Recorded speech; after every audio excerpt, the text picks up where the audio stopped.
Lloyd, 1917, Sioux City, Iowa. Correct. Let's go back. What do you remember when you were just a little guy? I remember about when I was 5 years old.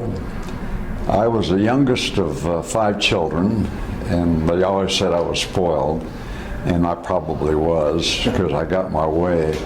But one of the things I remember very vividly was my sister Lucille, who was 18 months my senior, and she used to take the responsibility for all the things that I did wrong. I remember one year I threw a roll of toilet paper down the toilet, and naturally the toilet got plugged up, so the first thing I said was, "Lucille did it," and she took the blame for me. And I remember my folks had a little grocery store we used to call Petal Bills, which is an advertisement for a little grocery store. We had a grocery store right across the street from the Irving High School, or Irving Elementary School. You know, we used to what called Petal Bills. They'd put us in a truck and drive around, put these little pamphlets in the doors so that people come and shop.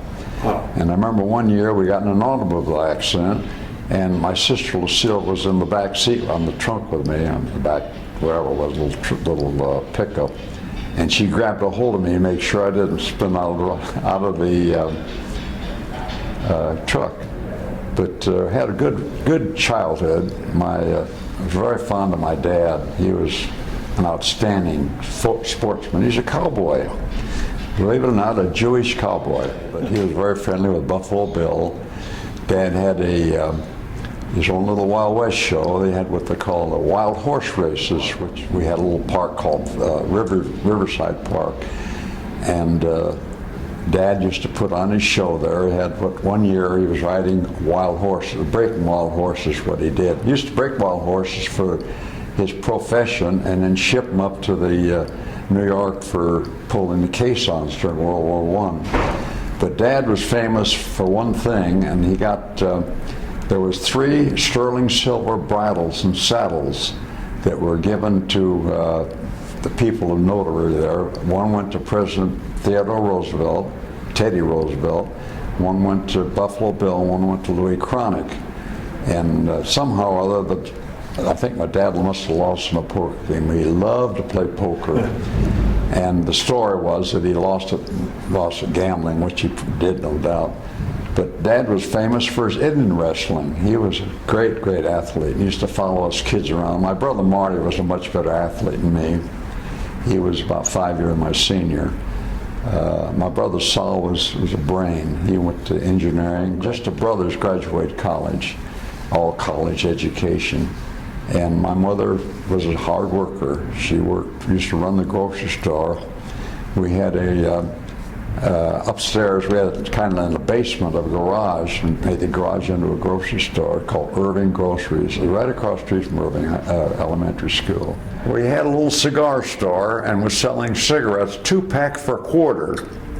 We had a little store downstairs in the building that Vince Harrington, who was then senator from Iowa, and we used to sell cigarettes, 2-packs for $1. And the only way we could sell them, we had to put stamps on them.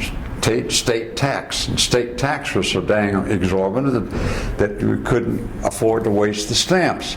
So we'd lay them on the top of the cigarettes and throw the cigarette on the table or on the desk, wherever they were, and they'd pick up the cigarettes, leave the stamps there. We'd use them over again.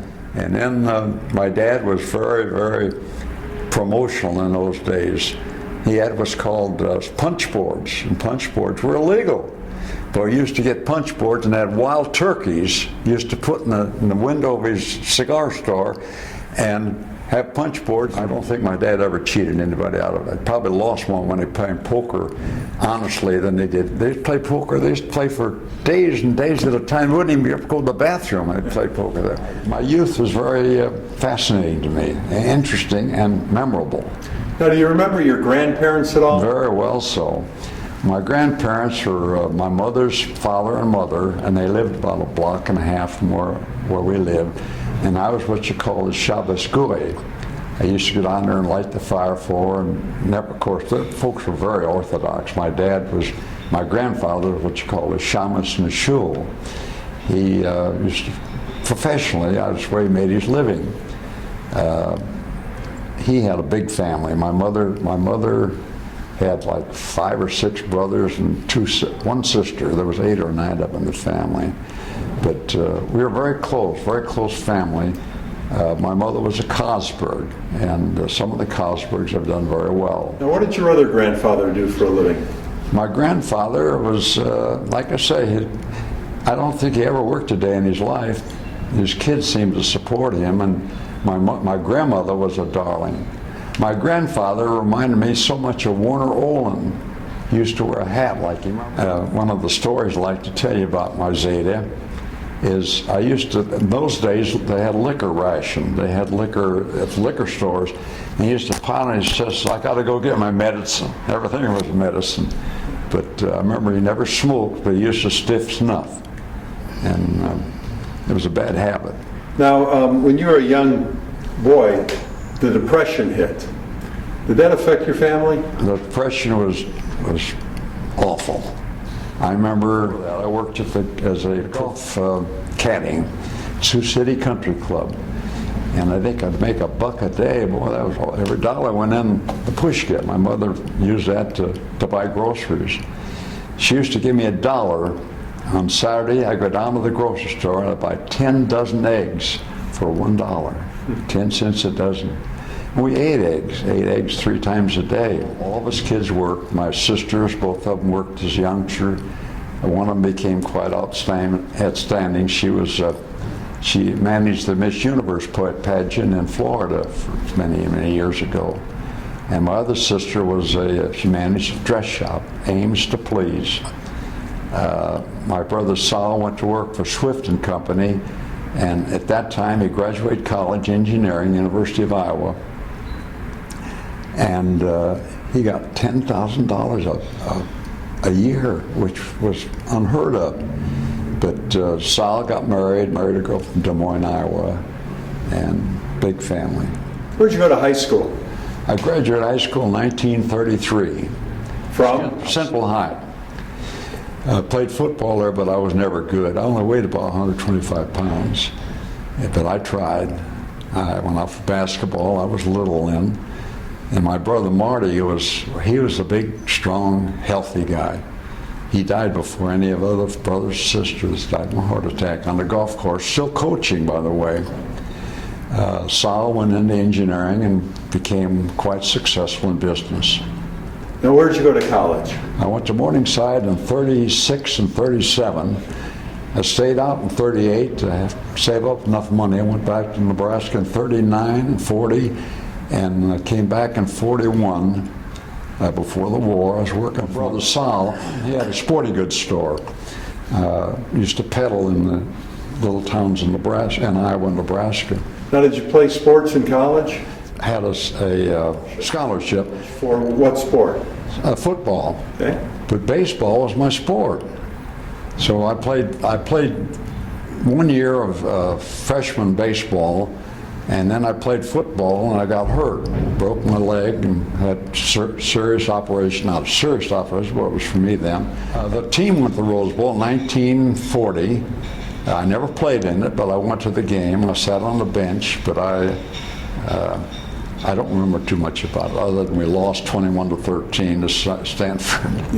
Now, but baseball, you continue to play baseball. I played baseball, and I was scouted in Omaha, Nebraska by Cincinnati Reds. It was in the paper there. Ruth was responsible for that. She had some always inside tracks with the sports announcers and so forth. So she was instrumental, I guess helpful, let's say, in getting me scouted there.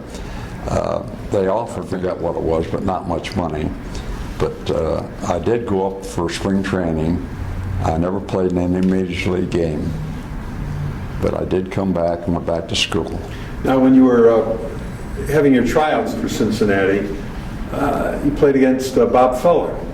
In spring training, I guess it was, exhibition. And how'd you do against him?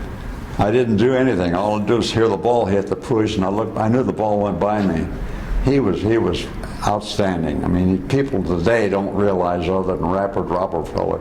But you know how he learned to play baseball? His dad used to get him rocks.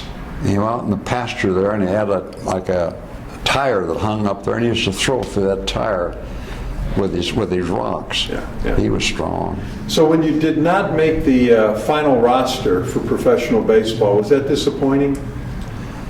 I would say so, yeah. So did football end when you broke your leg? Football, when I broke my leg. It ended. I broke that in a game in Vermillion, South Dakota. Did you ever want to be a sportscaster? I worked for Bill Stern. Actually, he didn't know me from a can of beans, but he broadcast a Nebraska-Minnesota game at the University of Nebraska in Lincoln. And I was a freshman at the time, and there was a big woman, famous athlete that came down there from Minnesota. And I was working in the press booth with Bill Stern at the Nebraska-Minnesota game, because as a spotter from Nebraska, I could identify the players, et cetera, and try to feed him the things to say or the people, the names that he'd be interested in. Now, after college, did you go to work, or was it service? I worked for my brother, and during the summers, he had this little sporting goods. He used to sell bowling equipment and athletic golf and so forth. I worked for him until 1940. I came to Waco with my older brother Marty, and I met a girl down there that I still talk to now. She's only 90 years old, married twice. She lives in Houston. But I guess we fell in love back in those days, and I was only in my early 20s. And we sort of just had an agreement, but the agreement fell through. When I got to Hawaii, I got a Dear John letter. She got married. Oh, wow. And I did see her. I came to Waco when she married a fellow from the Army, and I was visiting there, my uncle, when I got out of the hospital. I was in a hospital in Longview, Texas, Harmon General Hospital. Yeah. And I went to Waco to visit my uncle when I was on a 30-day sick leave, and I went over to see her, and there was still some fire burning in her. And when I got to Dallas, talking to a fellow, it was her brother, named Arnold. We were going through Waco to visit my daughter, Amy, in Austin, Texas. And we stopped in there. He called me up, came over and had lunch together. And he met my second wife. I was married to Miriam at the time. It was his sister. He said, let me call Martha while you're here. So I said, well, you know, I'm married and so forth. And I'm very loyal to my wife, always have been. But those are fond memories. Where did you meet your first wife? I met her here in Dallas. Her uncle was living in Sioux City. His name was Norman Harris. His brother was in the implement business here, Southern Plow Company. It was then an old established company. And I came to Dallas in 1945, and I met her through her uncle in Sioux City. He used to look up my niece when you get to Dallas. So I was still in uniform, so she said, well, let me come pick you up. I'm at the railroad station here. She said, how will I know you? I said, I'm just an old GI in uniform. I was an officer then, but I was kind of bashful about it, I guess. One incident about that that's not even worth mentioning was when I visited my mother, I wore my uniform, and I had like 4 stripes on there from overseas. And we walked by and enlisted man, and he didn't salute me. My mother turned around and said, hey, didn't you see this such and such? And making fun about it. But those are memorable years, as most of my life has been. And when did you and Sarah get married? Sarah Phyllis and I got married on March the 6th, 1946. Okay, so it was after the war. Oh, yeah, the war was over in 45. Okay. Well, let's go back now a little bit. Tell us about your service. I went in the Army November 11th, was inducted in Fort Crook, Nebraska, sent to Fort Leavenworth, Kansas to get my uniform and shots, sent from Fort Leavenworth, Kansas to Pittsfield, California. We got on a ship there and was 5 days going to Hawaii. Landed in Pearl Harbor December 7th, a year to the day it was bombed. I spent the 4 months basic training in Schofield Barracks, which was in Hawaii. Right, if you remember the pictures of Kole Pass, that's where the Japs bombed Pearl Harbor back in 1941. I wasn't there at the time. I was there a year after that. But I met an old friend of mine from Hastings, Nebraska, I went to high school with him. I went to college with him. He was a fraternity brother. His name was Max Prostock. From Hawaii, went to Australia. In Australia, we went to OCS in 1942. No, 43. I landed in 42 in Australia. See any combat? Saw combat. Those combat days were skirmishes, is what they were. Basically, it was going out and trying to rile out the Japs. They were in, these little caves and so forth, and there wasn't any real big skirmish other than the landings at Finchhaven, which I didn't get involved with, but we were in Finchhaven, Hollandia, New Guinea, which is where MacArthur's headquarters were, in Hollandia. And then from there I went to BIAC. When I got my commission, I got a 7-day leave in Sydney, Australia. I went down there for 7 days, got my first plane ride, an old C-47, and flew back to Brisbane, or Rockhampton actually, it was just north of Brisbane, and got on a little old tugboat, took me up to, as an officer in infantry, up to BIAC. Now the war ends, you come home, you and Sarah get married. We got married March of 1946. Did you ever want to be a rabbi? Actually, when I was 15 years old, I went to a Reformed temple, Rabbi Theodore N. Lewis, who I was wild about him. And I was about 15, 16 years old. Rabbi Lewis was the head of the temple. Later he went on to New York and was 100 years old the last time I saw him in Sioux City in 1985. Wow. I went there for my 50th high school reunion, which was 2 years before that. And Rabbi Lewis came to Sioux City. He was old established rabbi, Theodore N. Lewis. And actually, the story was that he wanted to adopt me. And I remember I was so faithful to religion at the time that they gave me a little prayer book in honor of perfect attendance at temple. Tell me about your involvement with the Jewish community here in Dallas. Well, in Dallas, when I was working for Southern Plow Company, I went to masonry, become a mason, and I got active in Junior Chamber of Commerce. I was instrumental in organizing a softball team. I managed the softball team. Did you get involved with Temple Emmanuel?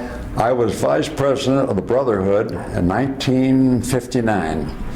In that year, we put on a production called Middle of the Night, which I just saw on the television the other day with Frederick March and Kim Novak. And we put that on for several nights as a money raiser at Temple Emmanuel. I was involved with scouting at the time. My activity in Emmanuel was very, very memorable, I guess is a good word to say, but I truly loved Rabbi Klein. Rabbi Lefkowitz was before him. Rabbi Olin was subsequently. And where did you settle down? I went to work for Southern Plow Company, her father, as a kind of a cleanup man. And I learned the farm implement business, which I truly loved. I was with them for 14 years, 1946 to 60. And I should have stayed with that company. It ended up like any old company, went under. But it was an old established company. I remember some of the stories about they had horse-drawn equipment back in those days, which you call the planters, old hill route planter. But the first experience I had of any consequences, I went to Statesville, North Carolina, and it was there we got one of the first automatic hay balers, automatic tying hay balers. What's historical about that was we were furnishing our home in early American furniture, and I brought in an old 2 cartons from cigarettes, brought back my first heirloom, which was a cobbler, and I brought that back on the plane with me to Dallas here, and we kept that thing for years and years. You and Sarah had 4 children. Sarah passed away. She was a beautiful girl. I had married above myself, so to speak. And then what did you get into when you left your... I went to Florida in 1960, and I worked, my brother-in-law had a men's haberdashery store there, and I hated it. I hated the commercial business. I worked at it for a year or 2. I used to come to Dallas frequently. And then in 19 late in the 1960s, I met a fellow from Tut Hill Steel Company in Kankakee, Illinois. He called me on the phone. He said, I understand you would like a job. I said, it's delightful to get out of this haberdashery store. And I drove up a little old Volkswagen, 1957 Volkswagen, to Chicago. And Tut Hill was just outside of Kankakee, Illinois. I worked for Tut Hill Steel for 1 year. I traveled in an old Volkswagen from Miami, Florida to Amarillo, Texas, selling what was a steel company. Used to sell to manufacturers, manufactured stock cutters, which was then in its infancy. And I worked for them for about 11 months and never got a nickel, but it paid me my salary. But my commission was kept in advance, which I prefer to do. And they went broke, so I never got a commission 11 months. But that was my first difficult experience, I'd say, as far as business is concerned. And then what did you get into from there? I went to work for Dun & Bradstreet. I worked for them from sometime in the late 70s for about 20 years. Yeah. And by that time I was supposedly retired. I was then in my late 60s, but they kept me on I was top salesman in the United States for 1 year with Dun & Bradstreet. I left them because they said at 70 you got to replace you. Yeah. So they gave a job to 2 people to take my job. Now you also met Miriam. Then I came to Sioux City to see my brother Sal and his wife Sylvia. And her sister-in-law was married to a fellow that I had met. And I have a widow here by the name of Miriam Rosenthal. And she fixed me up with Miriam, and I fell in love with her. We didn't get married for a year later. We got married in 81, May of 81, and this was must have been in June of 1980. And Miriam was a charming little gal from a small town, and she had 3 children. Her husband died, and I met her a year after he died. I knew her husband before she did. He was in AZA, which was an organization we both belonged to at that time in the high school days. We married in 81 and drove her car back from Sioux City to Florida, and I worked for Dun & Bradstreet at the time. I worked until must have been the mid-80s. In your lifetime, there's been so many advancements in technology. You've seen a lot. Is there something that came along that you went, wow? The first time I heard a jet plane, I was overseas, I think. We thought the damn world had come to an end. I remember an incident back in 1927. I was 10 years old. And at that time, we had no television. We had a lot of things we didn't have. And someone said, you know, that Lindbergh flew a single plane, St. Clair to St. Louis, from New York to Paris. And we were amazed. And people said, you know, they'll close the patent office because anything that's ever been invented as of 1927 is it's here to stay. Subsequently, you know, things changed and we got television. The first television experience I had was my son was about 2 years old. And we got a TV set and we were just amazed at it. But even prior to that, one of the interesting things, he asked me about my grandparents, but I had a little erector set that he made, a crystal set, that used to play radio. And I'd go there, visit her, and she, where's this music coming from? And here's something out of a box. So they were as fascinated with radio as most people were with television.